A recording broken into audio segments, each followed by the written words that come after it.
Time has come once again as co-creators in Magic do. I'm Daniel Dubois. I'm Michaela Stone, and Yes. we're your Yeah, hosts. Oh, I'd almost forgot my intro then. that's right. We're your guides That's on right. Journey into the Heart of the Primordial.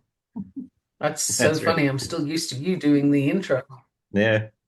Well, I mean, Oh, well, okay. yeah. Okay. So Good start to the podcast. that's right. Welcome to season 7, episode 13. And so here we are. We're doing it. That's the title. So here we are. We're doing it. Brought to you by the same Yeah, spirit who last week said, "It's time, motherfuckers." there you go. Yeah. Yeah. So I It's think we should start with you talking about your sessions. mm. So yeah. So this morning I posted a video. I'll leave a link in the show notes. You know, I'm offering up coaching for primordial magic because it is time, as the last episode said. But today, the same spirit who declared it is time chose people. So if you're feeling compelled, hit me up. Because this is by invitation, right? But it's by invitation of spirits, not by me reaching out saying, "Hey, you're coming, you're coming, you're coming." It's not me inviting you. It's the spirit world. So if you feel compelled, you know, contact me. But what is, just to give you an idea what it's about, right? Like, so it's about the world needs primordial magic again. And the primordial spirits really want new primordial wizards, if you will. And so, like any magic that's personalized, because primordial magic is very personal, right? So I'll help cultivate your ability to function with primordial magic, but I won't tell you what your magic is, or I won't tell you who your spirits are. We'll work together and get you to that awareness. But you're also going to be called to it, so you might already have a sense of who those are. But if you don't, it doesn't matter. If you just feel like you need to reach out, and we'll work it out from there. Obviously, not a free service because I have to eat, and every Yeah. spirit is telling me, "No, you're charging." So, Yeah, no, I want to jump in on that one. I yep, don't even know what you're charging, but what I do know is whatever it is fair, reasonable, and balanced because that's the name of the game. mm, Energy and money are one and the same. It's a frequency. It's the one that we all agreed to on this planet that, yes, let's use that as an exchange so that we can live our lives on this plane. And when people say, well, I want to bring this up because it right, keeps coming up in different spaces. But, well, if you're spiritual, you should be doing it for free. mm, Bullshit. That's absolute bullshit. I've heard it so many times, not necessarily directed at me, but directed at other people who are in this realm, in this space. And it's a nonsense to say that. Like it shows a startling ignorance actually to say that, well, if you're spiritual, it should be free. The spiritual person still has a physical body, right, and you have to be able to eat. You have to be able to live. So in exchange for your gifts, that is reasonable to request money in return. The other thing for the listener that I have experienced this, I've tested it, I have played with it, and I can tell you for a fact that when things are given for free, the other person, the recipient, cannot receive it properly because you just don't value it. It's a sort of, well, if you're not charging, then it can't be worth anything. That's the other side of the argument, right? right. So I would suggest you view the money as an exchange rather than um, something that shouldn't be asked for or whatever, because, we too have to eat. And Right. if you want the gift to continue being available, then kind of behooves you to help the person stay alive for a bit by eating, right? Right. That's yeah. But I've heard it so many times, so many containers where somebody somewhere will jump in and say, well, if you're spiritual, you shouldn't be charging. Mhm. It's like I don't even have time for that conversation. It's so base, right? Like if you worked at Yeah. Starbucks, would you be giving coffee out for free? Would you do your job for free? No. If pick a place where you work, would you do it for free? Hmm. There's no reason to pick on a particular section of society and say, well, theirs should be. So Right. I was called to bring that forward. It's important to sort of get that one sorted out, right? Like this is not the Hmm. podcast is free because we choose it to be. This is our choice, and we're not delivering it to anybody in particular. You're receiving it if you're able to, but that's not the Right. primary driver for this podcast. So it's a bit different. But Right. yeah, when it comes to coaching services, when it comes to guiding you on a journey that's one-on-one, face-to-face kind of thing, then yeah, that's a different thing. Yep. I was going to throw in, not necessarily need to be throw in, but just a reminder of like, so now you and I are both offering something, Yep. Yep. Yep. beyond the podcast.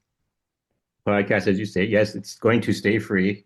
It's always going to be free. It was never intended to be a money-making thing. It was always intended to, at best, raise awareness and create a sense of community and a place where you could go and find there's other people like you if you are spiritually inclined in this way and seeing all these changes happening. But now there's time, there's things, and that'll always be that way, and that'll stay that way. But there's new things happening, and now teaching needs to happen. It's not just now adjusting your mindset. It's not just now, oh, that's interesting. That's fascinating. But now it's like, okay, but you can actually reach into this world and do stuff. But that takes training for some people. And so we're offering stuff up. And Yeah. there's going to be at some point an exchange of money for that because we have to be able to be alive. And like what I'm offering, it has to be customized and personalized to you. That's the I can't point I like was do a about to bring standard. up. Here's everyone. Yeah, I can't do a standard. This is for everyone. Here's a book. Go do your own. Like I can't give you an option of working with me. And here's a free book, or here's a book, and you do it yourself. Like because Right. one of the things I'm going to be the interface until you are more familiar and able to interface for yourself. So that needs me to be present. That needs me to take preparation. That needs me to be present. And hard to be present when you're starving and homeless. Right. Yeah, absolutely. So I did want to bring that up because I've seen Right. so many times the nonsense of, well, if you're spiritual, it should be free. It's just Mhm. tell that to the Catholic priests. Have you seen how they live? Yeah. Have you seen those Hmm. churches? Like, Yep. come on, man. They're supposed to be spiritual too. Nobody ever Yep. says that to them. Right. So yeah, there's that point. And the thing that I'm working on right now, it actually will be unpaid to begin with. I'm doing a summit and I've got 11 speakers so far, and it's called Self-Care for Witches, Aligned Living for Women Who Refuse to be Controlled. And this summit is available for give me your email and I can send it to your inbox. It's in recording right now. Now, I just spent time telling you that things shouldn't be for free. The cost of this one, if you will, is that Hmm. the speakers are giving me their time and their expertise. And I am learning how I want to do summits in the future. So this is your beta test, if you will. This is your opportunity to experience these women's wisdom, and you can access it for everything is available for 1 week after the last video drops. And then if you want to keep it for another 3 months, that'll be a $27 contribution to the next summit. Um, But the main thing is I wanted to keep it open and in flow so that I could play with it. And that was how I felt I could do Right. it. But, it is a unique circumstance and the balance is still there because it's a flow, it's a process. It's not so much about the one-on-one interaction with you, the listener. It's more, how am I going to curate this moving forward? Because I already know what the next summit is, which is rage, Right. turning deep anger into action. So I have some speakers lined up for that already, and I haven't finished this one yet. So this is going to be built on.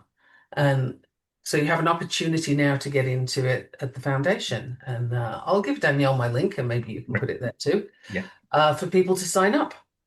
So that's stuff we've got in the works, Yeah. and that's very exciting. And of course, it's always possible to work with me one-on-one or in small groups anyway. And that's not been a secret since the beginning. So, Right.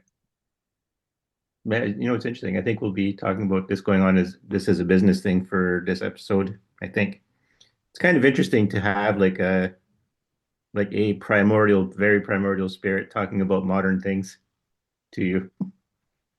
yeah, well, it's necessary. Right. It's where we are. And I think confusing the plane we're on and the place in time where we Right. are with sort of lofty ideals that don't actually make sense, that is a nonsense. And, for somebody that's Right. sort of, well, this is a gambit to get rich or something. Again, I direct you to your local Catholic priest. Go check out where they are. Have a look at their Yeah. workplace. And have you ever seen a poor Catholic church? Because I haven't. And I've been in a lot of countries now. I've never seen a poor Catholic church. So, and they would say they are spiritual. Mega churches. Go check Mm. one of those out and tell me that, it should be free because they're spiritual. So, Right. that is a feature. Yeah. You know, it's like because I had that thing too, right?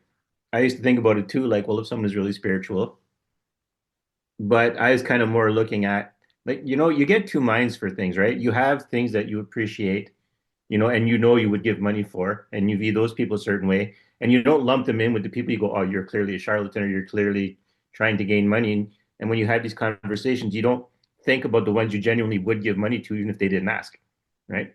The people that actually Mm. make you feel. You tend to think of the people who are like, like the mega churches or like someone, who's like a fake psychic, does the cold readings and stuff like that. You tend to think of those like, why would I pay for something that's supposed to be spiritual? But you forget that there are people who really will move you and make you want to pay. Like, not they'll force you, but you'll want to pay. You'll feel inspired to pay. Again, it's a question of what you're able to receive. And if you're Right. not prepared to exchange, if you're not prepared to contribute to the process, then that shows up in your results. It truly does. When I first became a coach, I had this whole story in my head about, oh, people can't afford to pay, Mm. poor things, etc., etc., special needs kids, yada, yada. Right. And until my coach informed me in no uncertain terms that I should get my head out of other people's wallets and not worry about what they have and don't have in them. It wasn't Right. my business. And I thought she had a very good point.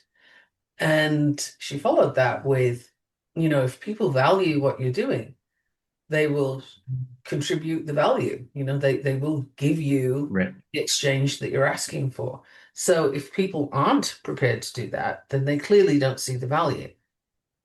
And that's important information for us also, right? Because if people are Hmm. saying, yeah, I like it, but I don't have any money, I can't possibly afford to pay, $10 or whatever the hell it is, because it's not the sum of money that's the question.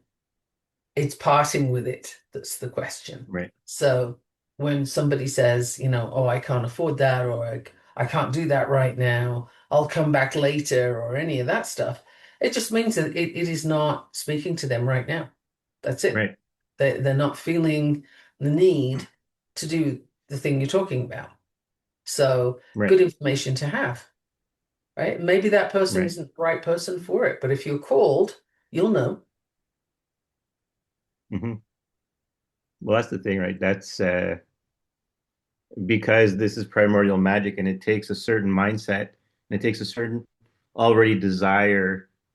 It pretty much needs an invitation to show up because you have to have the spirits working with you who are and see that you're ready. Because we're actually like, we've discussed this before. We haven't mentioned it in a while though. 2027, according to human design, the year of the great mutation, and what it is, right? The great mutation. Yep, Like yep. there are still, but I mean, regardless of that, even if you don't accept that, look at the world, right? You don't need Well, me I to want to tell you, offer, I don't have to channel a spirit. I don't have to pull cards to tell you there's something off and there's changes need to happen and change is happening. So like it's there, it's evident. You don't need anything. yeah, no, I want to put a little perspective So on the 2027 thing, which right, is that's when you're going to see the changes. That's when big right, things are going to occur that you recognize. It doesn't mean that it doesn't right. happen until then. So the evidence of your eyes is fair, accurate, like it is what it is. It's happening now. And we're going to get to see a Yes. big part of what it is. Like when you boil an egg, it looks the same at the end as it does at the beginning. But try cracking it at the beginning and you get one thing, crack it at the end and you get something else. Hmm. So that's what's Right, happening right now is we're in the boiling process right now. I would say that's pretty right. accurate. And we're seeing things that Yeah, because we, you know, I was thinking about the state of the US and the various things that are coming to light, and Epstein files requires talking about every time, I think. mm, Um, but it's not new. The country was founded on this kind of behavior. no, What did Thomas Jefferson do? He had a 14-year-old slave mm, girl, and she ended up having 10 of his kids. That wasn't a love story. That was, right, manipulation and rape. So this isn't new. It's just that we haven't looked at it for a while and it's been kind of hidden. Look at the situation we have here where two Caucasian people were shot while on camera mm, for zero reason other than the people doing the shooting felt like it. And right, there's an outcry and there's a massive upheaval and everybody's appalled and shocked. But it's been happening to black and brown people all the way along. It right, it never stopped. So that also shows you a division in society that the people who are expressing the outrage about those two Caucasian deaths don't realize that they're showing their own bias because those right. same Well, people that's likely yeah. didn't say a whole heap about the others, right? Hmm. Suddenly it's a big deal and there's flowers and memorials and so on. I'm not saying that it shouldn't happen, that you recognize it and you're outraged by it. What I'm saying is it doesn't happen enough. And it doesn't happen to all the people, right? Right, So if somebody who's black gets shot by a police officer, it's sort of, oh yeah, another one of them, like they do that. That's kind of how it goes over here. And people have a level of acceptance. School right, shootings. There is a level of acceptance over here that is staggering. Staggering. Sometimes it doesn't even get reported. You have no idea how many mhm. of these things happen in this country all the time because they don't all get reported. Yeah. Wow. Canada has It's, one, and there's a whole lot of reporting it, because it was a shock. People aren't shocked here anymore. yeah, That's a pity. yeah. Yeah. Well, it's interesting, completely true. 'Cause stats 25, well, maybe five, only finding out that like, there's like hundreds of mass shootings, like more than 600, and it's like wow, like I'm like, and that stuff I wasn't even aware of, right? It was just I knew there was shooting, but I didn't realize how underreported it was. Oh, hugely, hugely. And violence against people of color, Yeah. whatever the color, is again vastly underreported. So there's things going on Hmm. under our noses that we haven't been looking at, we haven't been noticing. And now it's being brought to our attention in ways that you can't avoid, right? So, okay, if that takes shooting Caucasian people or, getting to see Mm. these appalling videos and emails and what have you, then that's what we're going to get. That's, what does it take to wake up? What does it take to Yeah, realize that how we've been operating in this plane is not acceptable? right. Just for the listeners, it's interesting because I'm hearing Michaela, but the visual isn't always lining up. So sometimes Yeah, and Michaela's image is paused, but she's speaking, and I can hear her speaking clearly. my computer tells me your bandwidth is low, so I don't know. So in case you're listening, Yeah, it is kind of sometimes we talk about controversial things and the internet has thing, opinions about it.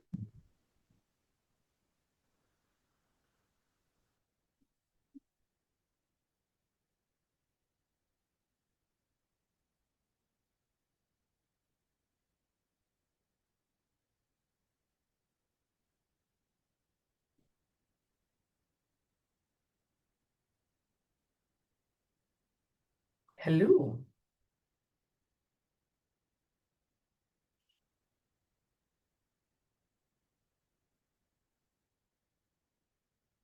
Hi there. okay. Yeah, I lost connection, but I was also on the wrong Wi-Fi for recording. I'm at my sister's Ah, place, and I usually use like they run a business out of here, and I usually use the business internet. But I was aha, on the just the household one, aha. so it should be good going because now everything seems really good. Uh-huh. Clear, Michaela's fine. So yeah, I was on the wrong internet, so that's my bad. No, that's okay. We're here. We're Yeah, getting it done. So that's cool. yeah. Well, yeah, because I was thinking the same thing as you. I was like, is the internet not liking what we're doing here, or like, are we getting these crashes on purpose? It was my mistake. It was my error, not the will of angry spirits. Well, and I don't think they'd be angry so much as Mm. my take on it is more you're saying too much too soon. Right. Because Well, yes, there absolutely is that.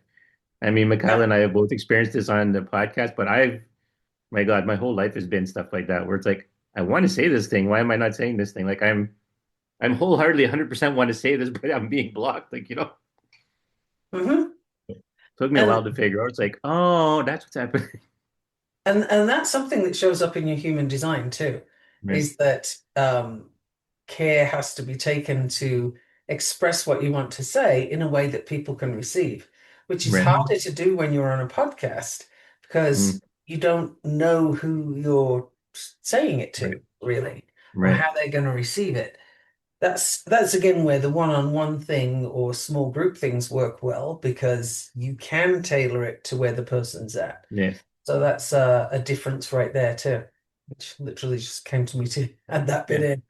Um, Well, that was something I was thinking about. Like if people felt more comfortable being in a group, if they had a small, I would do a small enough group of people, as long as it didn't interfere with people getting their custom made stuff. Like, because some people like to be in a group, right? Sometimes they just want to sit back and listen and see what other people are experiencing, kind of because they need that interaction. So it's not something I'm not adverse to that.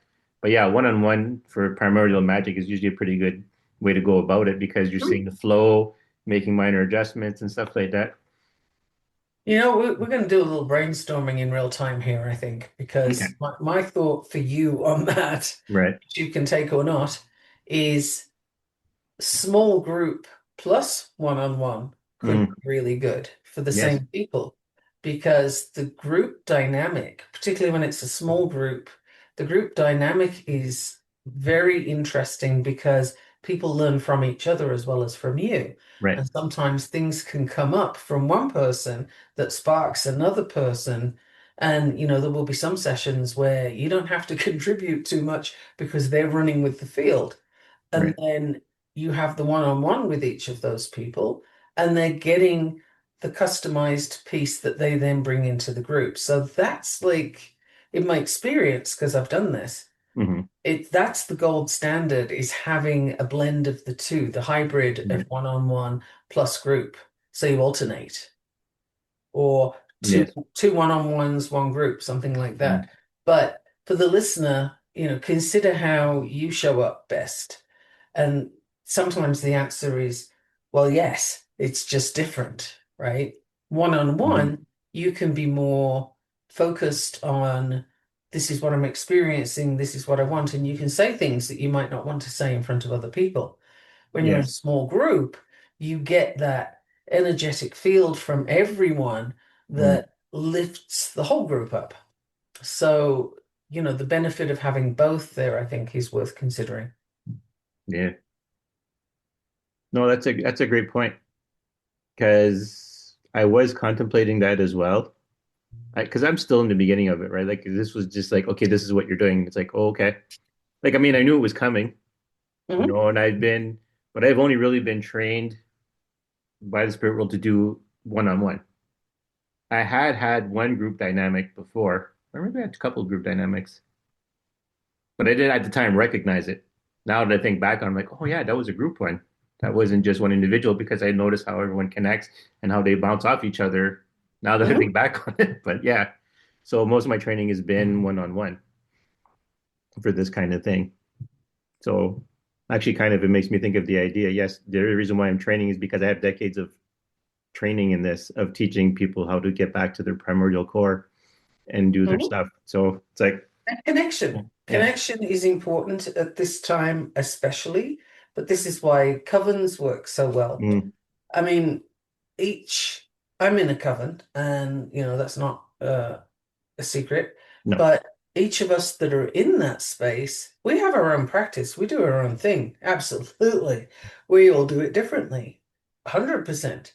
And we have a space where we can come together and share what seems to be appropriate to share in that group at that time, whether it's talking about the practice or a difficulty that came up or an idea for something that we could do together as a group, right, because some work is group work and that's very potent.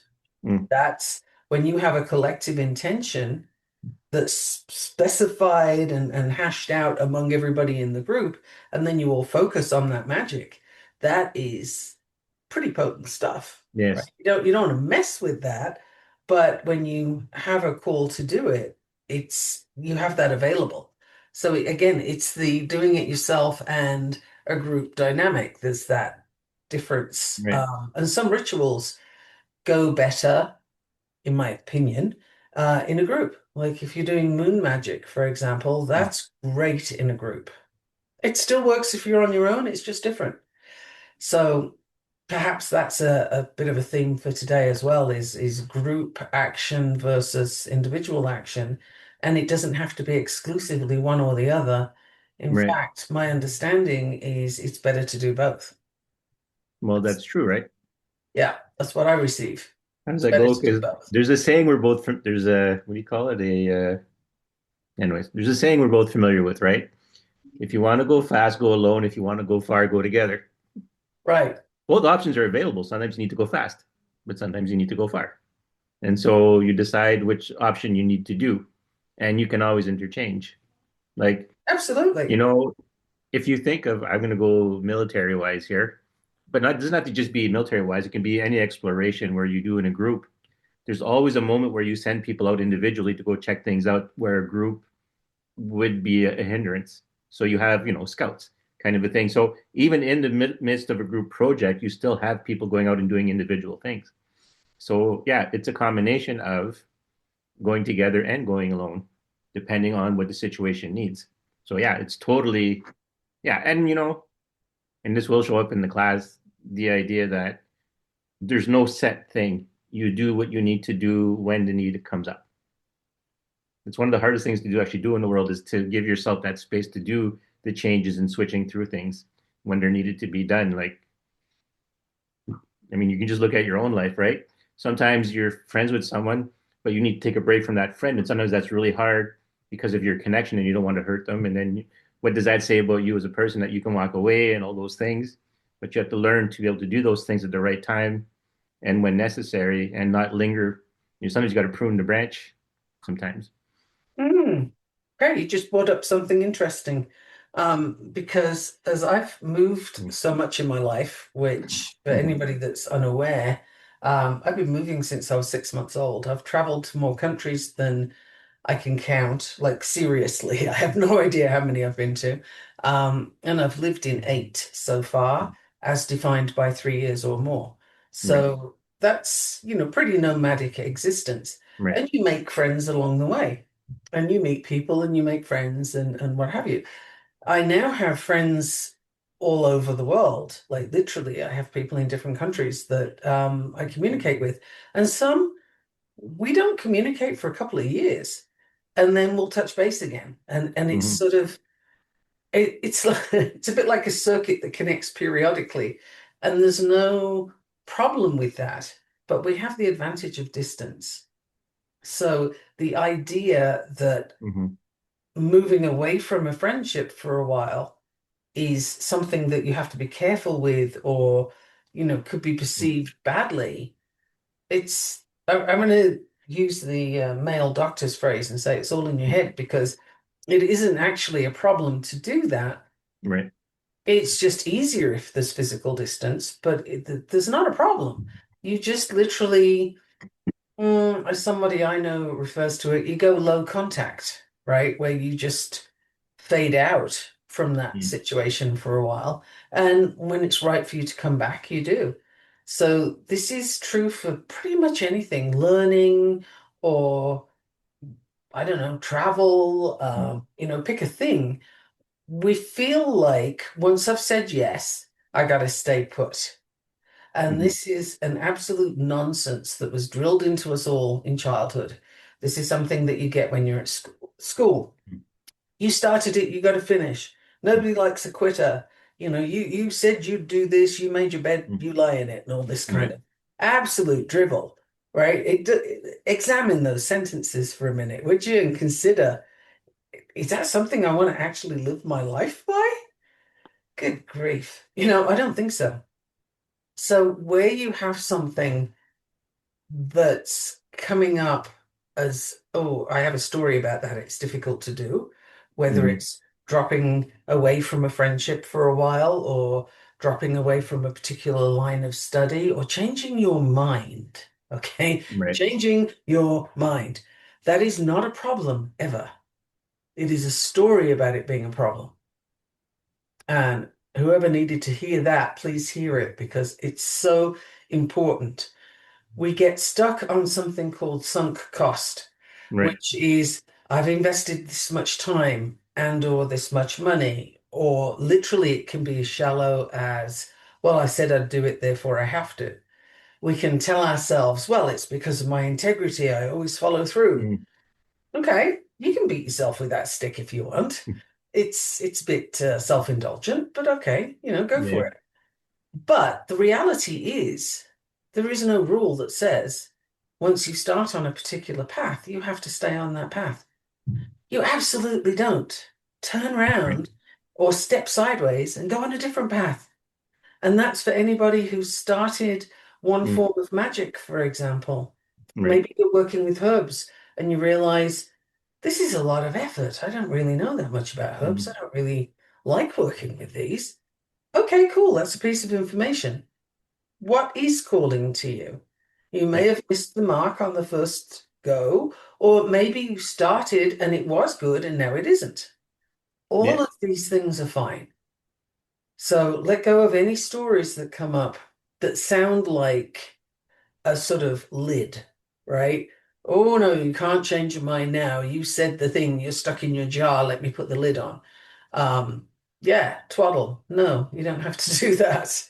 So give yourself some space and some breath Yeah. to change your mind. And if you're a manifesting generator, which Mm. Danielle is, okay, Yep. so if you're a manifesting generator, it's actually in your design. So that's like Mm. 37% of the world's population, right? Mm. It's in your design to change your mind, to start on a Mm. certain path and then change your mind. So if it's something that happens to the listener a lot, okay, that's actually correct for you. It can start as a yes and become a no, and that's perfectly fine. So whatever path it is you're on that you're currently stuck at a Mm. crossroads and Hecate is waiting terribly patiently, Right. but don't Yeah. push it. Um, Yeah. she's waiting for you to make a decision on which direction you want to go with this crossroads. Changing your mind is perfectly fine. Just do it, right? Don't sit there humming and hawing, or worse, forcing yourself to continue on a particular path when it's become apparent it's no longer yours. So Right. whoever needed to hear that, pay attention, because that's what I got for you. Yeah. Danielle, you're one of the people that needed to hear it, but I don't know who else did. Yeah. Well, it corresponds with the work, the shadow work I've been doing. Okay. So, yeah. Also, on a side note, I don't know how accurate this information is, but recently I had learned that Hecate was a Titan. Yes, yes. I didn't know that, but she was. We're trying to remember the story now that I heard. She, the gods didn't take her out like a lot of the other Titans, or at least go after them because her role was bigger than her role was recognized as more important than that, or something like to that effect. So I'm glad you brought this up because now I have a question for you, real time for the listener, which is, does that change how you view Hecate? It adds another facet to her for me because part of my own practice is, I'll word it like this, not picking sides. In my role as a primordial wizard, my role is to look at the whole planet, to look at all the people, to look at all the animals, all the plants, all that kind of stuff, and take no sides. I will work with individuals at any given point, but there isn't take no sides. So to have that added to Hecate's repertoire as, she's not she crosses boundaries as well of supposed sides. It kind of gives me a kind of a bigger connection, or more of a connection. Yes, she can cross all the planes Right. depending on where she wants to go and what she's doing. And she helps others cross too, which is if you're going to take that stance in the middle of the crossroads, Mm, then it's not just a place to observe from, but you take action from there to help people who come to that crossroads. right. So that's very potent stuff for you, Mm, particularly given the lessons that you're about to be giving to people who show right. up for you. Um, yeah, that's very cool because I have this image of you that Mm, came to me right now right. as you are literally in the middle of the crossroads and people are coming from all the Hmm. directions and you just help them to flow on through Right. in whichever way they need to go. And some of them need to turn back, Mm, yeah. which is interesting. I haven't seen that before, where there's a crossroads and somebody has to turn back. And it's not a punishment or a negative thing, it's simply out of time. You, you're Right. not you're not coming here yet. Well, it leads into, right, like even when someone approaches me and says, "Oh, I felt compelled to talk to you," if the spirit in question says to me, "This is not about bringing them into," because people will, the interaction you have, where I finish the sentence, interaction you have is part of your making. You influence how the interaction turns out, Of course, right? yeah. So if you heard me say the invite to, when you feel compelled, get a hold of me, it doesn't necessarily mean that you're getting a hold of me because I'm going to coach you. It could be you're excited and you misread, or it could be you just need confirmation that in the future this will be your thing. So even when people make contact with me, it's still going to be the spirit that comes with you is still going to have to say, yes, I want you to coach them. I want you to show them the path that they need. Now that's actually you bring me right back to business again for a Right. second because this is something important. Anybody that's listening who's a would-be coach or actually Right. already a coach, whatever, wherever you're at on that journey, if you're on that journey, Mm. you need to be aware that outsourcing bringing people to you. Because Right. I get this shit in my Mm. inbox all the time. Would you like 30 new leads next week? Do Yeah. you want all these people coming to your door? And the answer is, hell, no, I don't, because I have no idea who these people are. Right. So even if there's an invitation out there, hey, I coach, I Hmm. can coach with you, I can do this, I can do Hmm. that, and get you to this space, okay, but it doesn't mean that's it. Right. There's still uh, an investigation to Hmm. undergo to decide whether you each fit the other. And Right. is the time right? Is what you're working on the correct thing for you to be working on right now? And again, that's not so much a judgment call as a fit. Is Right. it flowing? Is it Right. congruent? Is it actually what you're here to do?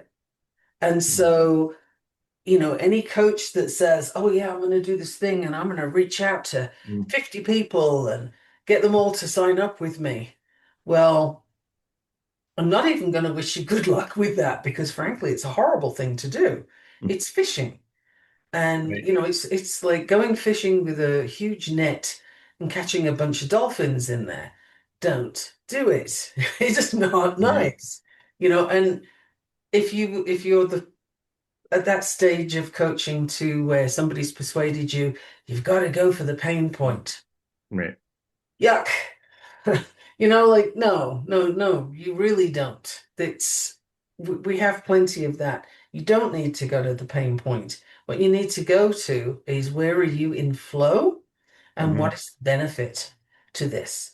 What Right. can you deliver? What results will that other person have? Given that they show up also, right? Right. They have to contribute at least equally, if not more so, because it's their journey. Hmm. So that's a whole different thing. So if you're stuck in this very slimy sort of, hey, I'll get you 50 leads in Right. the next month and all this kind of shit, please reevaluate what you're doing.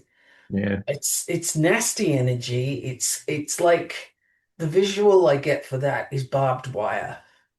It'll catch you Mm. but not very pleasantly. Right. And nobody wins when you're tied up in barbed wire, right? Like nobody comes out of that hole. And Right. that's the image I have for that Mm. sticky nonsense that people keep throwing Right. into inboxes. Well, I was gonna say, I don't know if you've seen that video that I did a couple days ago.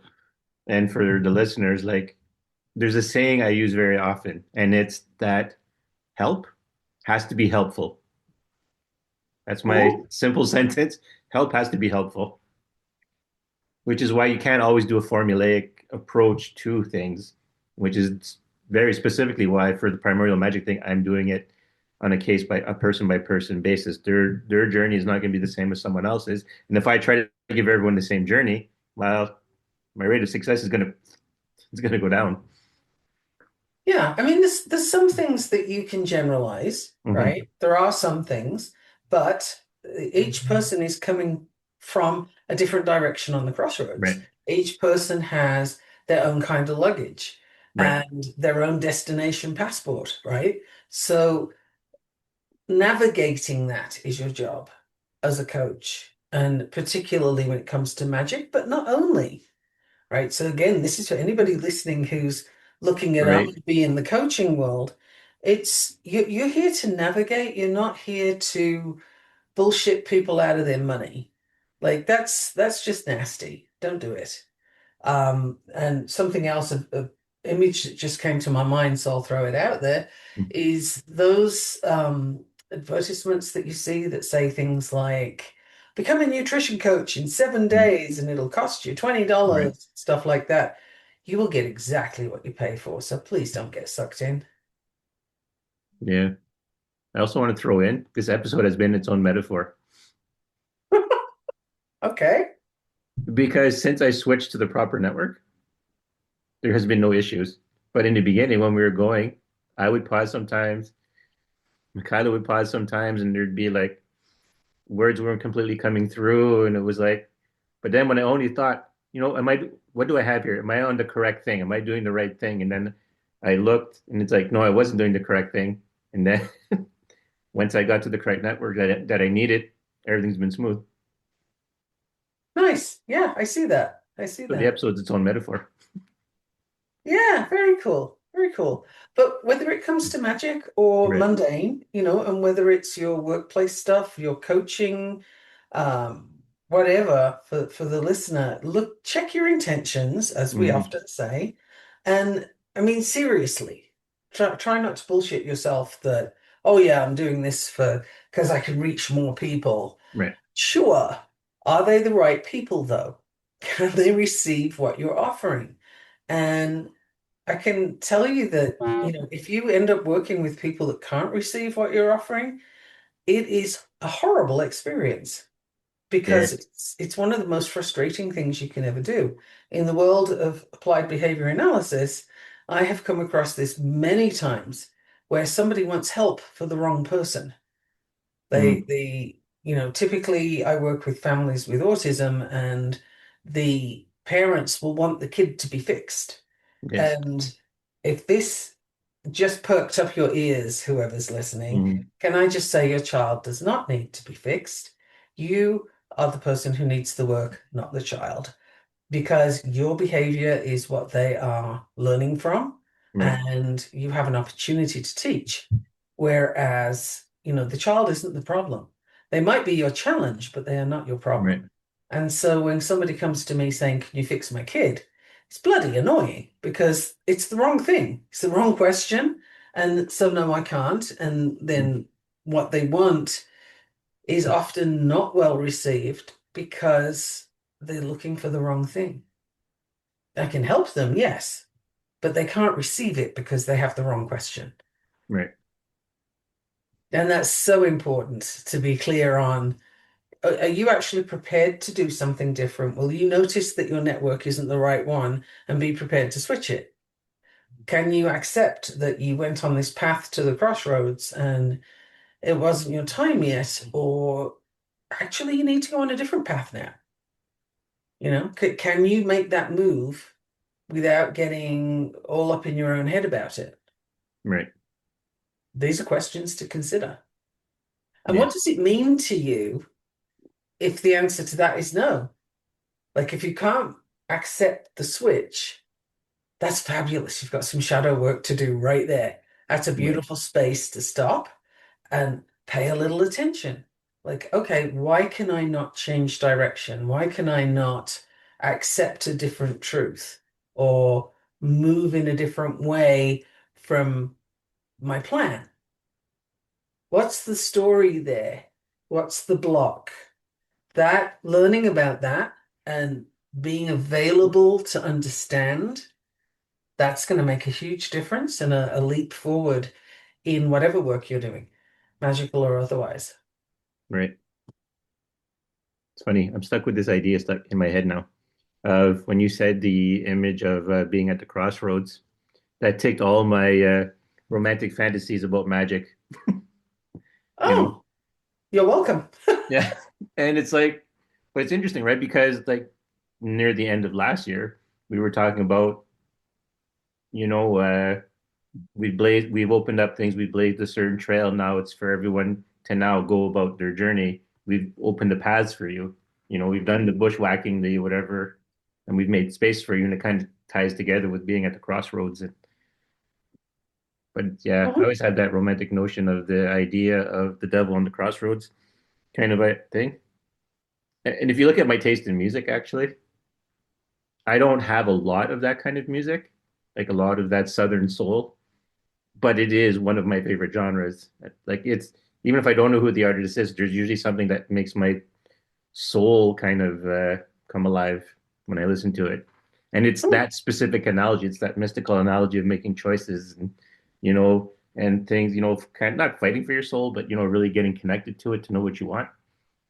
Uh-huh. So, Okay. Yeah, I just had a visual, lots of mm, visual things today. The Once upon a time, I don't think it's still like it now, mm, but when I went to Bhutan, which mhm. is in the high Himalayas, and it's a Buddhist country, and it's the place where they say they have gross national happiness, that country. Okay. It's small. It's absolutely beautiful because it's unspoiled. But the point I'm getting to is in the Sorry. capital city, Thimphu, there was one place where there was crossroads. And that one place for the crossroads did not have a traffic light. It had a police officer. Yeah. He was dressed very nicely and wore white gloves. Right. And he would literally stand there right in the center of the crossway and invite vehicles to continue and request that they stop. But it was Right. all very, very polite Mm, motion.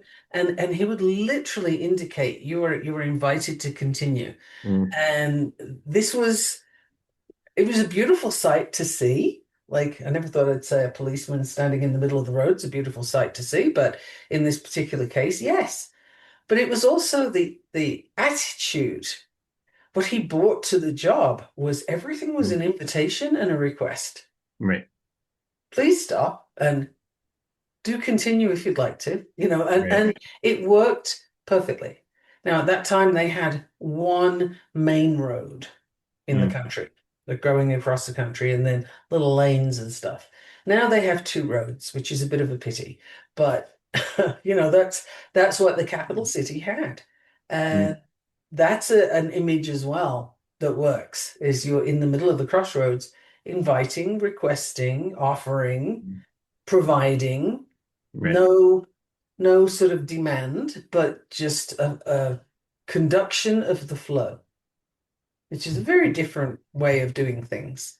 Yes. It's a facilitation rather than a Right. force, Yes. right? There's nothing, and that, for the listener, if there's something in your life that feels forced, yeah, you just thought Monday morning, didn't you? Mm, Anyway, if there's something in your life that's forced, then, how could that become an invitation or a request? How could you change it now in some way and in the long term in a bigger way?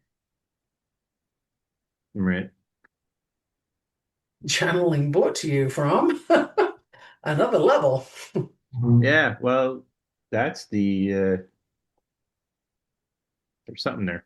But that's the interesting thing, right? Like we're channeling, and I think maybe a lot of the times people may not realize it because of the way it flows into the conversation. Like we don't actually stop and do a big thing. We just keep going, like it just kind of lines up. Uh-huh. The flow clicks with we're going one flow and then the channeling just matches up with the flow. So we keep going and then it doesn't seem like it's channeled because it was seamless. The integration became seamless. Or unless we tell them, hey, we're channeling this. But Well, it's not the Hollywood version of channeling, right? right. I'm not sitting here rolling my eyes back in the back of my Hmm. head and, calling to spirits to tell me something. Right. It just comes. Again, it's a flow. If I tried to make it happen, everything would stop, I'm pretty sure. So I never try, and I don't worry about will will channeling happen? Will information come? It's like it will if it's supposed to, and it pretty much does. So, I don't get up in my head about it, like I mentioned earlier, because that's the first way to block yourself. Right. I'm going to share this and kind of gets me to share a story. So it was my maternal grandfather's birthday yesterday. Now he passed like in 2003. But the night he died, I went over, right? Because we got a call and we went over. And the police were there. We were trying, he had a heart attack and there was no foul play, nothing like that. So it was just like, okay, well, we're just going to take care of the paperwork. You can go home. I'm like, all right. I started walking out the door and then I hear Danny, because that's what he called me, Danny. And I'm like, what? Right. I'm saying it in my head because like I'm used to this, right? And he's like, you're the only one who can hear me. I'm like, yep, that sounds about right too. I go, you good? Everything. And then we kind of chatted, me and his spirit chatted for a bit. But what I'm getting at is, right, I'd made no effort. He reached out to me. I wasn't even looking for it. I just, okay, I'm going to go home and, you guys can deal with the paperwork and whatever. And then it was like, no, no, wait, hold on. No one can hear me, but you can hear me. That's good. Right. Yeah. And it's a question of availability and Right, not putting up blocks. right. It's not so much what you have to remove as just what you don't put in the first place. Hmm. And that's a very significant understanding to have, because again, with the world of coaching, looking at all the social media, the advertising, the pressure all the time is like, fix this, remove Mm, that, take this away, don't do this, right. don't do that, put this in, put that in. And there's a lot of must do, must do. And this is just, you know,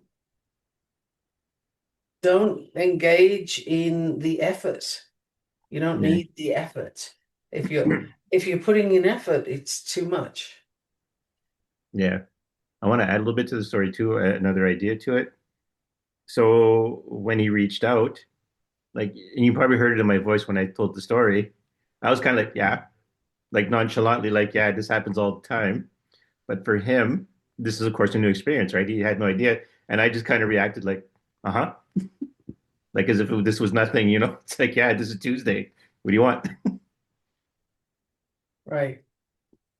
Well, the thing is, we all transition at some point, I and mean, I was kinder than that, but you know what I mean? Like just the idea, like for me, it was like, yeah, of course, spirits come and talk to me, dead people, whatever.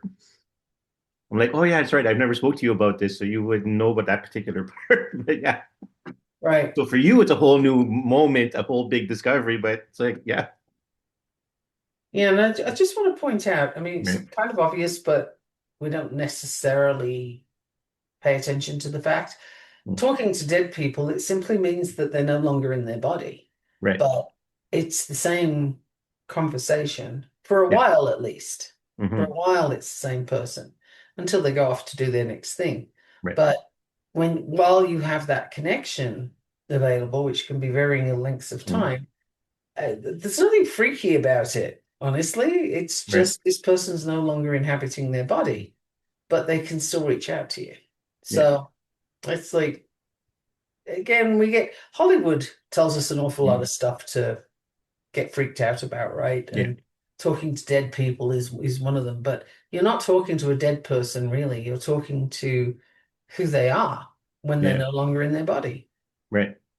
And It's it was something I had learned a long time ago when I would tell people, it's like, it's not a special thing to talk to the dead. Like, I mean, I have like, there's some of my favorite books, they make a big deal about it, right? It's like, you know, you have, oh, people telepathy, they can talk to the living, but you know, you can't use telepathy to talk to the dead. And I'm like, it's the same mechanism because you're communicating with the same thing you're communicating with telepathically. It's just not connected to a body anymore. So if you can communicate telepathically, then you can communicate with the dead, you know, and people don't realize how much they can communicate telepathically until either it's pointed out to them or Again, we get blocked a lot as kids. right, We don't get to use our imaginations the way we should be able to. We don't get to explore our environment the way we should be able to. And we don't get to explore reality. We get told what it is, told where to sit, told what to do, told what to think, and shaped by varying degrees of pressure. Might be physical, might mm, be verbal, but we're shaped into you will behave in this way in your meat suit. You will do right, this thing, and this is your right, role, and that isn't your role. Boys don't cry. mm, Girls have to be soft and nice and supportive. And girls have to take whatever shit men throw at them. Men have to be the providers, etc., etc. yeah, How many years did we listen to this crap? And it puts pressure on both right, sets of people. The men have to feel that they got to be a certain way and mm, they show up a certain way, and anything else is wrong. And right, women can't express everything that's going on inside because that's too much. And just imagine if you start your life that way. mm, That's a massive handicap to actually realizing who you are and what you came to do. So we have right, a ton of work to do between that childhood imprinting and adulthood action. yep, And some people never get there. They don't yeah, get the opportunity to do that work because it's too much and they can't see it and etc. etc. Not everybody can get there. And when you can, you realize, holy shit, I am never going to stop working, am I? Like, this is a project until my very last day on this planet, yeah, and then I will take it to my next adventure and continue the learning. Because no, you never get there. And no, if you think you've got there, okay, there's a little shadow work to do. Like, what do you mean mm, you got there? Yeah. Where? Where did you get? There's always shadow work, though. Always. And you can have had the nicest parents on the planet. You Mm. still have a ton of shadow work to do because you had other people in your That's environment. right. And if your parents gave you a hard time one way or another, or all of them, then, that gives you that particular layer to work on. But the longer you spend in a pity party thinking, oh, my life's been so tough, I've got all these things, you're missing the point. The point is shadow work. The Right. point is you got stuff that you've got gold that you can get from this. You've got learning, you've got connection, you've got things to do. And being stuck in the whole, well, my life was awful, da da da da da, that's a tough place to start from because you haven't even begun. Yeah. You're still It is. stuck in that victim mentality. You haven't begun. It's a very interesting topic to look into that because yes, you're right. Your whole life you are learning, and I tell people that all the time. But yeah, it very much is because like you'll find yourself at like I don't know, 99 and a half, and something will happen that day, and you get a new perspective, and you're like, holy shit, I went 99 and a half years and I never realized this. Uh-huh. I think I may have mentioned this on the podcast before, but I mean, it's a story Mm. I tell periodically. Right. My mom died a couple of years ago, very suddenly, Right. unexpectedly, like absolutely nobody had that on their bingo card, Right. right? Like this was not a thing that Mm. was going to happen. Right. But she had been visiting in the US with us Mm. up until a week before she died. And while she was here, she was really on a quest. She was searching for answers to something that she did not tell me what her question was. But she really, really had a strong drive to learn. And I ended up directing her to Eckhart Tolle, Mm. which is kind of interesting Yeah. because I'm not a fan of Eckhart Tolle. I don't like his style. Mm. He has wisdom, yes. I don't dispute that. I just can't receive it from him. So it was interesting that I ended up directing her to him, Right. and she devoured everything she could find that he had said, written, put on video. Like she got everything she could. And the day before she left, she'd been writing copious notes, as was her style to do. And the day before she left here, she said, "Oh, I've got it. I've got the answer." And I witnessed her whole body relax. And she looked the most relaxed I think I've ever seen her in my life. And then, the next day she flew back to the UK and she died a week later. But to me, it was fascinating that she'd had this massive search going on and she was getting more and more frantic. So she Mm. obviously felt time was of the essence. And Right. she got what she was looking for. And she had a few more things on her list that she wanted to do, I would say, and she did them, and then she departed Right. with no sign or sound whatsoever that she was about to do that. So shocked everybody, me especially. Hmm. But yeah, it's like that quest, that need to know, that search for something. And it's interesting and I think telling that I didn't find out what it was from her. I didn't ask Hmm. Yeah. what it was, and I didn't read her notes. Like she had a whole load of notes. I could have picked them up and looked at them, and I didn't because something just said it's not yours. That's right. It's hers. It was hers. And It's that's her journey, her thing, and whatever it was she got, it would not have landed for me. It came from a source I couldn't, I was going to say accept, but I couldn't resonate with. right. Again, I have no problem with what he says. I have no problem with his content. I just can't access that frequency. Right. This He is actually not for reminds me. me, I've been sitting on this one for 2 weeks, not intentionally. I just kept forgetting to bring it up. But the first time you had asked me, a couple of weeks ago on the podcast, something new happened about your understanding of magic or something to that effect, that question. And I gave you an answer. And that wasn't the real answer. It was in the ballpark of the thing, but I didn't give you the deepest core of it. And I was going to say it again. I was going to say it the episode before, and then the last episode we recorded on Thursday, and then I'll share it this week. My whole view of magic changed. It went from like I'll put out there as part of my training, I watched a lot of fantasy, a lot of science fiction stuff, and a lot of my ideas of how magic worked came from that stuff. But just before the day before you'd asked me that question, I had an epiphany. My brain just went, "Yeah, you don't need this anymore. You don't need that thought pattern anymore. You don't need that.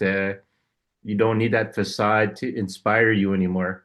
Now you can do it as it truly is." And that was actually and that's I think is why you were compelled to ask the question because you had channeled that question. And that's the actual answer was the that I no longer needed the facade to inspire me to do magic. Now magic was is now part integrated into who I am, and I don't need the mask anymore. I don't need the person. I don't need the face. Now I can look behind the curtain and just accept things for what they are. Go. The word, the word you're looking for, because it just floated through for me, Right. is conduit. You no longer need the conduit. Right. Ah, the conduit. So Yes. again, you're back at the crossroads. You are in that position. You don't need somebody else to be there so that you can go through them. Right. Yeah, that's what I got. The word conduit came in. Which is pretty Yeah. cool. Because it was interesting because I was getting to a point where I'm like, okay, well, this is what you guys showed me to get me into this all this time, and then you're showing me another thing about magic, and I'm like, what do I do with this? What do I do with what you've been showing me all along when it's not actually the thing? It's just something to, I know the whole point was to get me into it, right? The conduit to get me into it, but it was like, but it's very different, right? Magic is Mhm. not to throw around fireballs and fly and, you know, I mean, I have used it to change the weather and I have used it, to repel weather and that kind of material world stuff. But that was never the real point of it. It actually brought me on a bunch of journeys of because my mom was asking me questions. And I'm like, and what came to me was if you have the opportunity to ask for extraordinary intervention, hence magic, then it must exist for a reason. Because I had still been playing in the notion of, well, the natural world has its properties and things flow according to the properties of the natural world. So why are we doing magic was kind of something that was sitting on my mind for a couple of weeks. Like, why are we even doing really magic in the first place? Because if everything has its flow, but even as I'm saying it, there's the answer again. The answer comes again.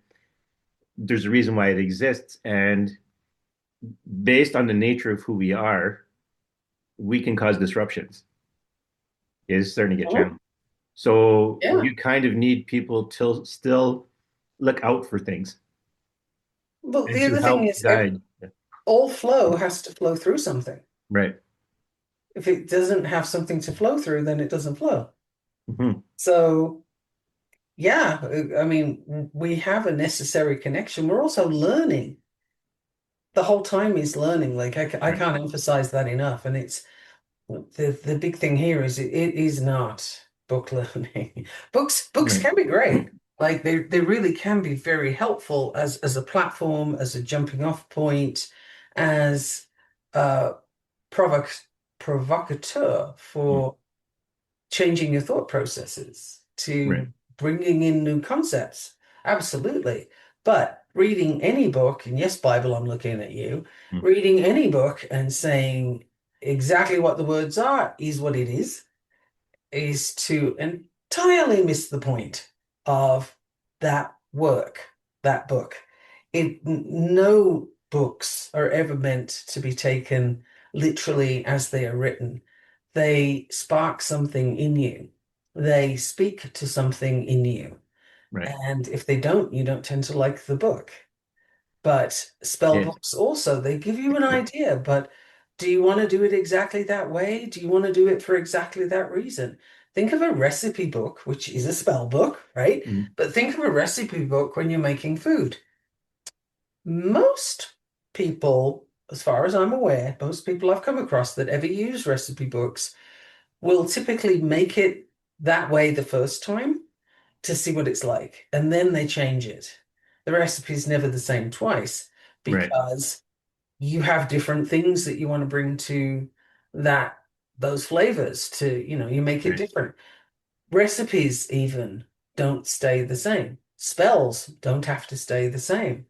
Some people don't like so mote it be at the end of a spell. Right. So you might say, so it is in religions, you tend to say amen. It's the Mm. same thing. What what ends it for you? How do you feel that you have completed that particular circuit? So taking any book as literal is problematic. Right. And as we've said before, oral traditions are powerful because they change. Yeah. I'm going to throw this in there. So, because this has been my experience since the primordial husband and wife have come back to Earth. The one thing I've noticed is that the primordial Earth Mother, her spells are fast. Like I'm in my mind, I'm like, okay, you're a giant, right? Because she comes across as really huge. So I have the same thing you think of all giants, right? There's going to be slow and lumbering, and things are going to take time to move because there's a lot to move. But every spell has been like no more than maybe 4 words. They're like the actions are quick and done. Like I'm not even completely in spellcasting mode when the spells are done. Like that's how quick they are. But it just surprised me. It's like, okay, we're doing a spell, okay, right? Whatever needs to be said, 3, 4 words, boom, done, okay, spell's over. I'm like, okay. Uh-huh. And I've done several spells with her now, and it's like they're fast, like they're Mhm. Because we still have this concept right. that things take time. Yeah. And actually, it doesn't have to at all. You can change in an instant. Yep. You can know something in an instant. You can forget something in an instant. You take action in an instant. But we spend much of our lives stuck in preparation. Right. I mean, we spent a long time in preparation on this podcast, and it felt necessary. I Hmm. don't know if it was, but it felt it was, so we did it that way. Right. I'm leaving it there. That's what we had, that's what we did. Yep. But things don't have to take time. Says who? Yeah. We invented clocks. Seasons change as they care to do. You know, I'm living in southern Colorado right now, and not far from New Mexico, not where the snow and the skiing is. That's exactly where I'm not. Okay. Right. Anybody listening? But I'm at altitude. We've had temperatures 17, 18, 19 degrees Celsius recently in the 70s. And this Mm. is winter.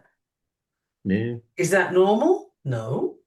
Is that what the season ought to be doing? Not according to our understanding. Is it what it's No. doing? Yes. So the time has shifted effectively. We have things growing. We have buds. We have little birds. We've got stuff Right. going on like it's spring. That might not end well because, Well, yeah. seasons do their thing. But the point to that is people will often say when I say, time is a construct, well, what about the seasons? Okay, I'm going to ask you, what about the seasons? Because they're shifting, aren't they? All over Yeah. the globe, seasons are shifting. What was normal isn't now. What you expect isn't what we're getting now. Well, All over. yeah. And I'll throw in there, like, because where I am, we're a month off. Okay. Normally, snow, when I was young, snow was expected at a certain time. October, you'd get your first snowfall, but it wouldn't stay. It's not, and it wouldn't be unusual to have permanent snow by Halloween.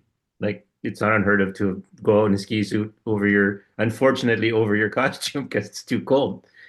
But now that kind of happens in November, that kind Mhm. of thing. And instead of by April, like March used to be I used to call it, that's the month that screws around with you. Because you think, Yes. it'll be down to green grass and no snow and everything's gone. And then you blink and there's a blizzard and all the snow's Yep. back, right? But now that's April here where I Uh-huh. am. So it's Yeah, off. no, things are shifting. Time as it relates to seasons isn't what it was. So, there is nothing fixed when it comes to time. And that's just an example to say, well, you are going to trot that out as Mm, here's my evidence, look at the seasons. mm, Okay, let's look at them. I would dispute with the statement. It's not reliable. You can't say that that's the time. But when it comes to things that we decide to do, spending a lot of time in preparation is like, well, I'm in the swimming pool, I'm hanging onto the edge, and I'm kicking my legs. I'll swim in a minute. You know, and Yeah. I'm learning to swim. I'm practicing my swimming strokes, and you're still holding onto the side, Yeah. right? So it's a lot of preparation time. And you won't actually know if you can swim or not until you let go of the side. Yes. And you won't really learn to swim until you let go of the side. That can happen in an instant, or it can take weeks of lessons. And the only decision really is one that involves courage and a decision, right? Like an actual not planning for, not thinking about, not considering, not building up to, but okay, I'm jumping in and there you go. Yeah. Magic can be like that, you know, it's just what does it take for you to be prepared? When are you ready? Yeah.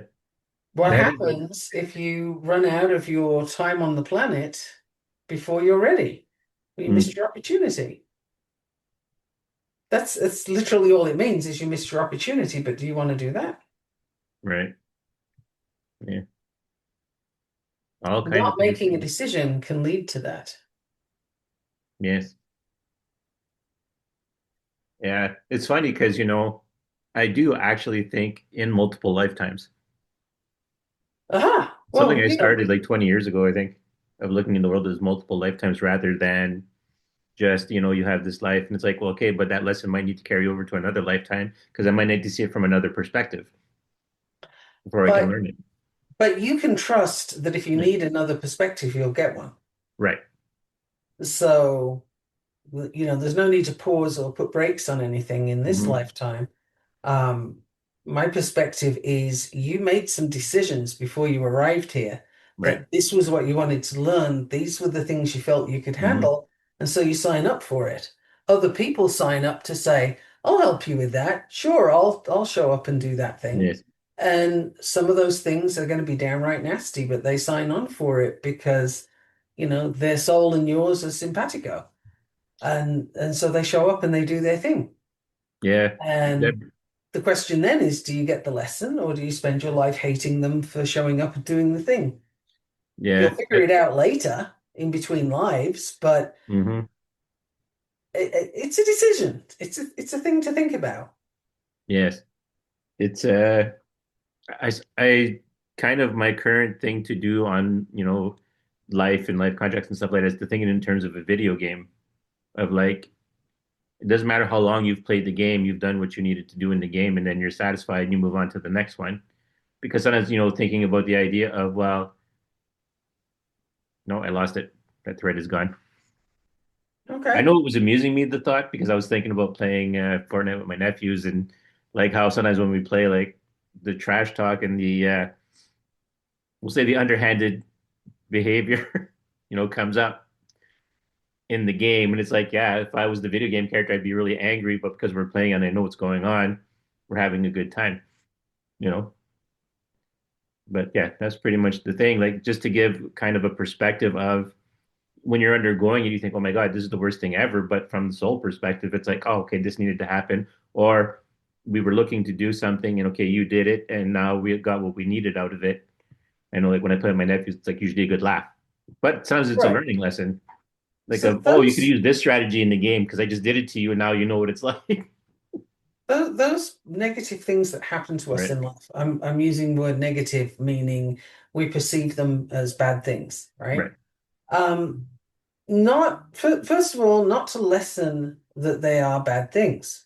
Absolutely. Mhm. Acknowledge that. We still live here. So Valid. yeah, we still feel It's it. We valid. still, yeah. It sucks. Yeah, totally. And when you can recalibrate or step back or whatever Hmm. process you need to go through, when you can, there is wisdom there. There is something that you can learn from it. That is why it was there. Does it mean that, the bad thing never happened? Of course it doesn't. Does it mean that it didn't feel bad? Of course it doesn't. It needed to. One of the big things about being on this planet is that you get to feel. And okay, this is coming through as important right now. I'm getting smacked up the head with this one. Okay. So you're here to feel, you're here to experience.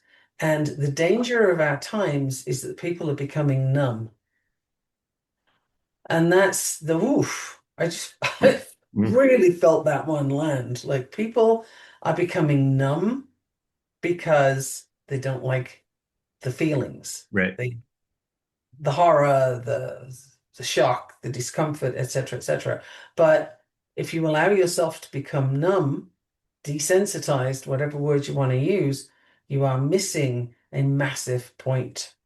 This is an opportunity to do some big learning, some big leaping forward, or however you envisage the next step to be. Um, this is your opportunity actually right now.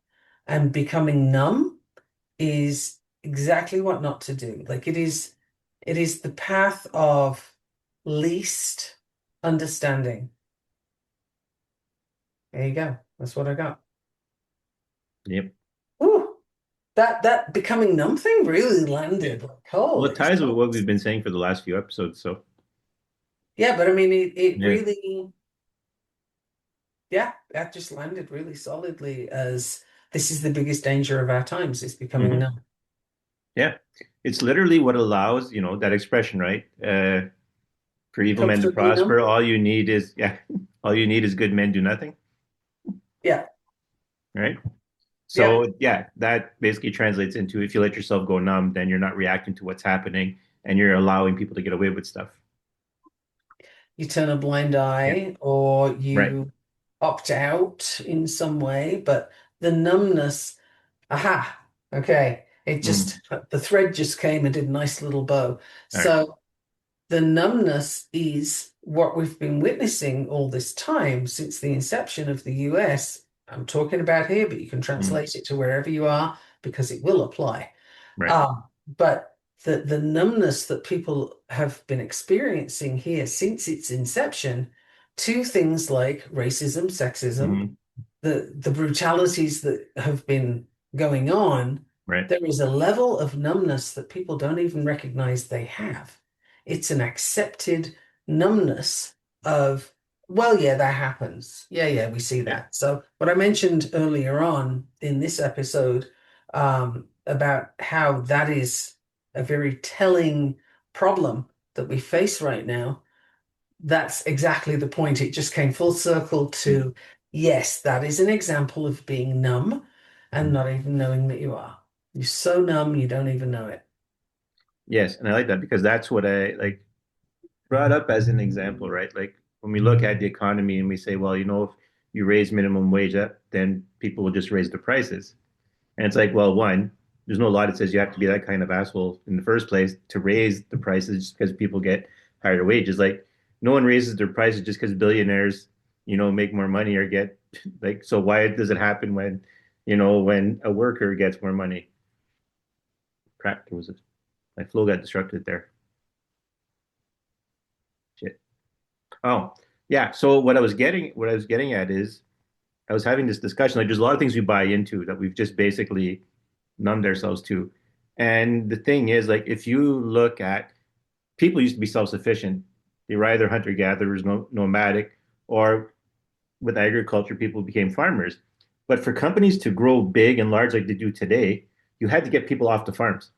You had to make them get a job and work in your factory and make them, dependent on working for you. And Mhm, so with that social contract of, okay, we'll come off the farm and work for you. Well, now we have these generations after that contract was made, basically, this unwritten social contract. Well, now that contract is being broken by the side of the people who enticed people off the farm who were independent. mhm. And so now they're breaking it. And we don't even see it that way. Right. We don't even look at it. We just assume, well, this person is wealthy, so therefore they're correct. And everything they do, if they use AI to make a robot do your job or use AI and something like that, then, well, that's their due. And that sucks to be you, go get another job somewhere. And it's like, well, no, there's literally a social contract that happened between us. Mhm. And that, yeah, I was telling Danielle before the Mm. episode started that I had this yesterday. I had this very weird experience of blocking two people on Right. LinkedIn. I didn't even know you could do that. but it became necessary. And the big issue that I had with these people were they were being very hateful Mm. to an entire group of human beings based on one event. And this was basically it was the shooting in Canada, and these Right. people were saying it's because that person was transgender, and all Oh, transgender yeah. people are going to, commit murder. They're all mentally ill. They're all this. They're all that. And I admit I did try and sort of interject a Right. little sanity into that conversation, and I got abused for it. Mm. So okay, and they wouldn't stop, so I ended up blocking them. But the point is, if you find yourself hating on an entire group of people that you have never met, Right. then you're on a very dark, muddy path with that. Why are you on it though? Like, why? Why do you buy into that? Who told you? Who have you Right. met that tells you that this is so? Because in the US, we have mass shootings every bloody day. Somewhere Hmm. in this country, there are mass shootings. Sometimes there are several in different states. And I can't think of one where the perpetrator was transgender. They're usually people who are having an unstable time, Mm. whether all the time or recently, and have really easy access to guns. That's what usually Right. happens. So, hating on an entire group of people based on one event that you could tie to them if you try, why are you doing that? What's Yeah. the threat to you from that group of people? What's the threat? Why are you worried about somebody who's transgender? And it fascinates me that people assume with billions of people on this planet, Right. every single person is going to be either male or female, and it will be correct. Yeah. Just It's think you about mentioned how likely that is. this It's brings not. up this It's brings not up a good point, possible. and even maybe mind blowing for people. Okay. I'm trying to remember who posted this. I've already known about this for quite some time, but someone posted it recently. There was a biologist who discovered the model of survival of the fittest is not the even remotely best model for evolution, like natural selection and stuff like that. But there's the model of organisms blend together and take traits from each other. Okay. And so one of the things about life is that's literally how it is, right? Like mothers are technically chimeras because they always retain a certain amount of DNA from their children in their system. So on a cellular level, we exchange a lot of stuff, information. Our digestive system is theoretically a part of borrowing from another organism that we had consumed at some point, and then our body adopted their way of doing things. And so a lot of our systems are other organisms that we've interacted with, that we've taken traits from them. Not because we've fought them and stuff like that. We just absorbed them. I don't know if we like our gut biome. Like Hmm. we literally eat because of the cooperation of all these other cellular entities Yep. working with us. Yep. That is so. So this idea, like on a cellular level, like, and you think illnesses and like viruses, bacteria, and stuff like that, most of our existence and survival is based on a cellular level and not the macro level of the body, where you have to fight off a bear or a saber-toothed tiger or whatever. But it's literally happening on a chemical level in your body, cellularly. Hmm. But I think there's evidence in history that this has always been happening, that people Right. are born. Sometimes it's not the Right. body isn't the one they were looking for. Right. And other So the times they argument is will have. that we are we have a lot of things that happen on a cellular level that cause Mhm, changes or if you want to word it that way, errors can happen as well. But it's always on that level that we normally interact on, that most of our resources are directed at. mhm, Like, and that's basically what I wanted to kind of throw in there. It's like we're always viewing the world on the macros, on the outside and the macro, and we're not looking at, on a cellular level, on a chemical level, we're interacting with things. We're breathing things in, and they can invade our system. They can alter how our system functions, and we do the same thing for other organisms. Like, I'm not going to get into all the little things, but we have this whole. thing that people ignore Uh-huh. constantly, But unless you get sick or something, but otherwise we forget about it. but also look at things like, okay, you get genetic traits from your parents. Right. So your hair is a certain color because they say so. You know, Hmm. your hair or lack of it is because of that particular set of genetics over there. Your eye color, your, Hmm. breadth of shoulders, etc., etc. This is all stuff that's passed on, and it shows up differently in different people. How is it that we would assume that the sexual organs are always going to be exactly where they Right. ought to be and exactly the way they ought to be? And I use ought to as in, the pattern that everybody assumes is Right. accurate. Why would you think that's possible, even?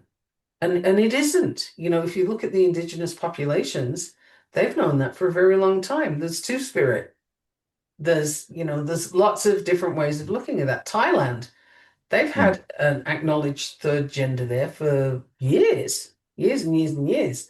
It's not something that should be so difficult to understand. Right. And yet, there are people out there absolutely hating on this group of people. Why? Why are you putting all your energy there? You cannot possibly be progressing in any direction if you're taking the most potent energy you have and putting it in a place like that. For what? Right. Trying to get back to numb. Yeah. I mean, it's just, and other people will validate you. Yes, absolutely. Because, if you're making lots of noise and yelling and what have you, people will go for that because it's easy. Sure, I'm going to join the in group. I'm going to make all the same noise you do, and nobody examines what's being said or why. Hmm. Well, that is the other one too. It's the Yeah, not looking at all these interactions and what's happening and not seeing. Like, I think I said in the podcast before, I went through a period of time where I'm like, I don't even know how people are the same species right. because of how many different things on a cellular level can happen, even on an atomic level. And it's like, you know, There are those who would say we are not the same yeah, species. That's the thing. And if you look at brain development, we are not the same species. right. Now that's actually, I'm glad you brought that up because brain development, I have studied Mm. neuroscience for the listener, so I've got some information on this. I don't claim to Right. be an expert by any means, but I got something to work with. And when I was born, and there was no sort of internet and social media and all that stuff, right? Yes, I'm that old. So when I was born and that wasn't a thing, our brains function differently to how kids' brains today Mm. function. What we learn, what we're able to do, what we understand has changed radically. These kids today are literally not the same species. My generation, the generation Mm. after, there has been an evolution in the brain that is so dramatic that we can't comprehend what we're currently dealing with right now. But Right. these kids are not the same species. They face different challenges, they have different abilities, and they lack in some of the abilities that we expect. And this is becoming problematic because the older generations have not morphed with them. Hmm. Obviously not. We don't. So we're undergoing a rapid change right now, a rapid evolution in the species. But the kids we have now, they are not the same species. They are different. Just look at the brain and you'll see that it is different. You can see it on scans, you can see it, all kinds of different tests have been done, and it shows that they have a different cognitive functioning now, and it's lower. The cognitive function is going down, but the processing speed for certain levels of Oh, information is going up. So there's a whole lot of difference happening, and we have a different species. right. Yeah, it's interesting because, like, anyway, gonna deal with this for a second, real quick. So, Danielle's being royally distracted by something. you know what it is? It's the alarm to get ready to record the podcast. But Oh, because we're okay. recording earlier, Yeah, The alarm went yeah, off, but I hit snooze, so now I just got to hit cancel on it. yeah. We jumped in early today, So but yeah, it's so it's that been good. It's been good. I think we've a lot of things came through today. yeah, I hadn't thought about it. I don't think about my alarms, so I didn't even think about how it might affect the recording or anything like that. So I just kind of, oh shit, if I don't do Yeah, something didn't now, it's hear gonna keep anything. going. Didn't hear Yeah, anything. yeah. Well, I do have it set to not pick up background noises, but only to listen to a human voice directed at it, which is usually why. I mean, even if I play music, you can't play music over Zoom if you don't tell it to listen to the Right, music. right. Yeah. Yeah. So yeah, there's a lot like I've come to view pretty much everything as we're not the same species. We're just organisms who happen to have some similar traits and we can reproduce together, but we're all different. It's shifted a lot though. If you Yeah. just look at the organism that we refer to as human now Mm. to let's do a century. Let's go a century Right. back. Okay, when were humans going through puberty? At what age? What did that look like? When did women have menopause? What did that look Yeah. like? When were people having children? How long did Hmm. those children last? How long did the adults last before they shuffled off their mortal coil, right? Right. The whole thing looked different. What did people eat? Absolutely goddamn nothing that we eat today, right? Because we don't have that food anymore. We've Right. changed what we eat. Well, you are what you eat. You are made from what you eat. Yeah. So we are made from an awful lot of plastic and chemical Mm-hmm. and artificial things right now. Mm-hmm. That changes things. Then information is given to us at a high speed over the Mm-hmm. internet. Just even you, just us looking at each other across the internet right now, this Right. is a ton of information that's coming in as far as Mhm. the brain is concerned. Right. There's loads going on. And then you scroll like, oh my God, that is the brain is now on steroids. Like you've Yeah. given it all this stuff. What's it supposed to do with it? Because we've evolved to have all that input, but the brain hasn't evolved to know what to do with it, which is why we Yeah. have the lowering of cognitive function in the kids that we have now. Our future, I might add. Yes. So, and I'm not one of those people that says, oh, these younger generations, Mm. they're terrible because da da da, because that is nonsense. The older Right. generations created the younger generation, so look at yourself if you got a problem with that. Yeah. That's not the point, but the point is the species is not the same species anymore. And I've been Yep. saying that for a while with the ABA work that I do, Mm. telling parents, you cannot parent this child the way you were parented. You cannot because this child isn't the same. They Right. are different. They need different things. And Yeah. yeah, that's on all the levels, right? We are different. We are changing. Mm. So how would you expect gender to remain, that one's Yeah. male, that one's female, and that's it. And obviously you're in the right body. But that's kind of a side note on Right. that whole hate thing on a particular Mm. group. Yeah. And there being no basis for it. None. You know what? I think this is a good place to, I'm getting this is a good place to end the episode Mhm. because I know me personally, I could probably drop in another hour on this whole topic of gender and whatever stuff like that. Not malicious or anything like that or negative, just the idea that with a lot we've discussed before about a lot of topics and a lot of movements, there's always people that jump in to stir the pot to cause issues. And when things can be settled, people throw in other stuff to change things around. I was kind of thinking about it because the word gender, like I've listened to people with master's degrees in gender studies, and I have never seen a load of jumping between meanings of words in my life and inconsistency of ideology in my lifetime. And so I always wonder, are these people there on purpose, like, to use the term a psychological operation? Like, because the consistency of your conversation makes no sense.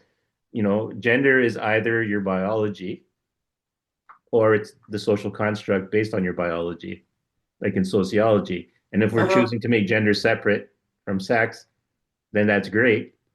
Language evolves. As long as there's consistency in it, I'm fine with it. But I tend to find whenever I follow a conversation, There's no consistency in it.